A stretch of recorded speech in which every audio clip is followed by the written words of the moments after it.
We got our order in the other day, so it will be arriving next week, and then we can do an unboxing to share it all with you. But in this video, I will be covering all of the specs, including the resolution, field of view, the stacked lenses, what the mysterious slot in the middle of the headset in the front is, the controllers, the games, and much, much more. So let's quickly start by answering this first question. What is the Valve Index, and why is everybody so excited about it? Well, the Index marks Valve's first in-house produced virtual reality headset.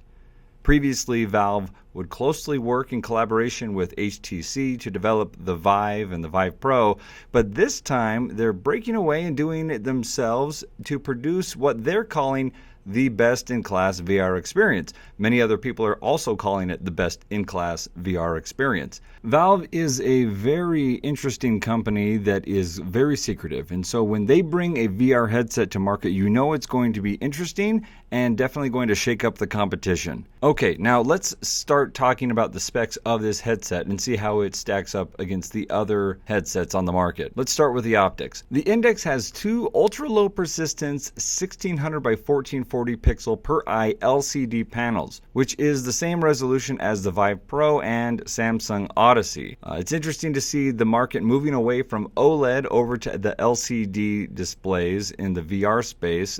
We've also seen Pimax and the Rift S do the same. Valve says the LCDs provide 500 more subpixels than OLED displays, resulting in greater sharpness for the same rendering cost. In addition, the fill factor is 3 times better than OLED, greatly reducing the screen door effect.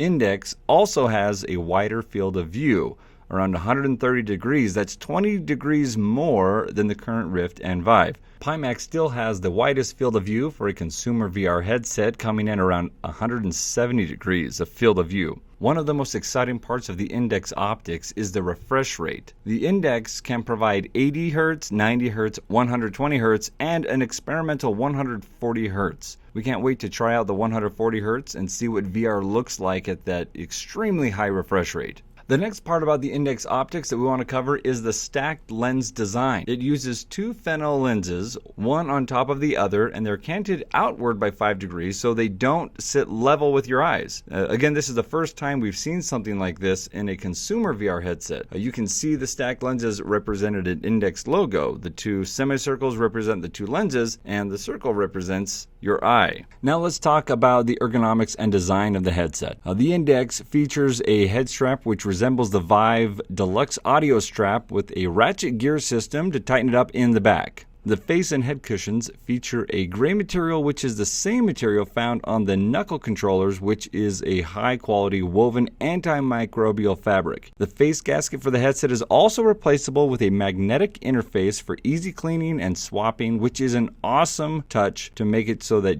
when you sweat in VR, you can quickly clean your headset. To ensure the best comfort for a wide range of users, the headset has a mechanical IPD adjustment slider on the bottom of the headset, providing IPD adjustment between 58 to 70 millimeters. We like the IPD adjustment to be mechanical, unlike the Rift S, because it's a lot easier to get access to that adjustment. Switching headsets between users often means changing the IPD, and going into settings to do that is quite cumbersome with the Rift S. So this is a welcome addition, or rather a continuation of a feature that existed in the original headsets. IPD in basic terms is the spacing distance between your eyes, and the headset also has a focus dial on the side to adjust how far the lenses are from your eyes to allow adjustments for the best user clarity.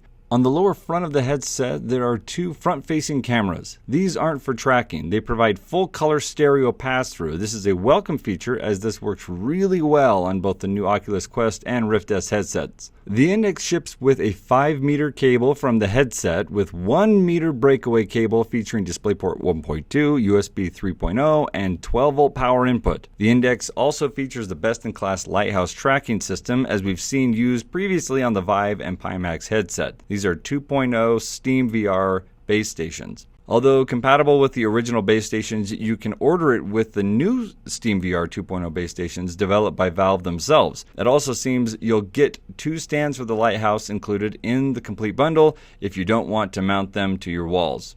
We want to mount them to the walls because it saves on floor space here in the lab.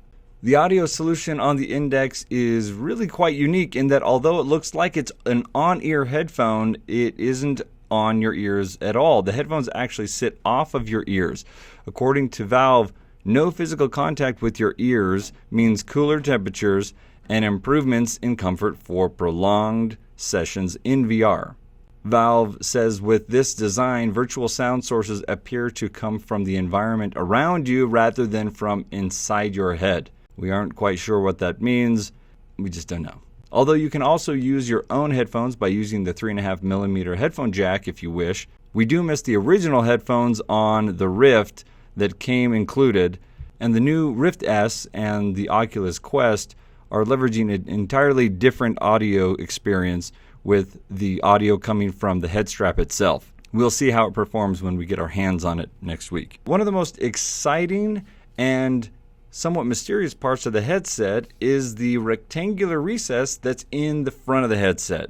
There's a USB port tucked inside of there as well. There was a lot of speculation around what this recess could be used for, suggesting it could be an additional sensor location, something like the Leap Motion. But now we know that this cutout is referred to as the frunk, which is a shout out to Tesla and all of the other vehicles that have a frunk in their car. The frunk sits behind a somewhat opaque front plate, which gives the headset a very futuristic look. Valve says the frunk is an expansion port for people who like to mod and tinker with stuff. One of the coolest use cases that we've seen is using the frunk for an LED panel so that you can show animated logos, which we are hoping to do here at VR Gear. We're really excited to see what the modding community comes up with as they take advantage of this extra space on the headset to do unique and new stuff. Because of all of the new and exciting features, you're going to need a pretty high-end PC to run this headset. At minimum, you'll need a dual-core processor and a GTX 970 GPU. However, you're going to definitely want to get more horsepower than that if you want to get the most out of the Index, including taking advantage of that 144 Hz refresh rate. Okay, now let's talk about the controllers. The official name is called the Index controllers, but all of us in the VR community have known it as the knuckle controllers, and we like to refer to them as that here as well at VR Gear. The knuckles are unique in that they're actually attached to your hand using a strap on the back. This means you can completely let go of the grip without letting them fall out of your hands onto the floor. And this means in games the interactions feel much more natural. Also, the grip features individual finger tracking technology with touch sensors, meaning the controller can track the proximity of each finger without them actually touching the grip. This is very interesting. With this, they are featuring grip force sensors. So, for example, if you are in a game and you're holding a glass, you can squeeze too hard and it will break the glass in the game, adding an additional layer of realism to VR experiences. We look forward to seeing what developers can do with this feature in upcoming games. The knuckle controllers have definitely made some ripples in the VR industry. We've seen others like Pimax who are investing in similar controller technology with their sword controllers, and they look strikingly similar to the knuckle controllers. It'll be interesting to see how they stack up side by side when they are released. Valve has opted for a similar approach to the original Vive wands by making the controllers rechargeable using USB Type-C with around 7 hours of reported battery life. This is in contrast to the Oculus headsets that come with controllers that are powered by a AA battery. The controllers will be compatible with both Steam VR 1.0 and 2.0 base stations and can be bought separately if you want, if you already own a Vive or a Pimax. Alright, now let's talk about what we're all waiting to talk about, and of course, VR means nothing without great games and great experiences. Things are getting very interesting in this regard. It's been rumored for some time that Valve is producing 3 in-house VR titles, and I'm surprised we don't have more information about them despite the headset being released and ready to be purchased. Apparently we'll be getting at least one of these titles by the end of the year, and it's worth noting that the Index controllers will work with any VR title currently available on Steam with traditional controller inputs. However, the finger tracking technology that we're most excited about will only be available for some titles that have implemented it for the launch. Many are listed on the Index website and include some favorites such as Super Hot, Space Pirate Trainer, Big Screen, and Rec Room. Also important to remember is that any game that is designed for the Knuckle controllers will also work with first-gen controllers such as the original Rift and Vive.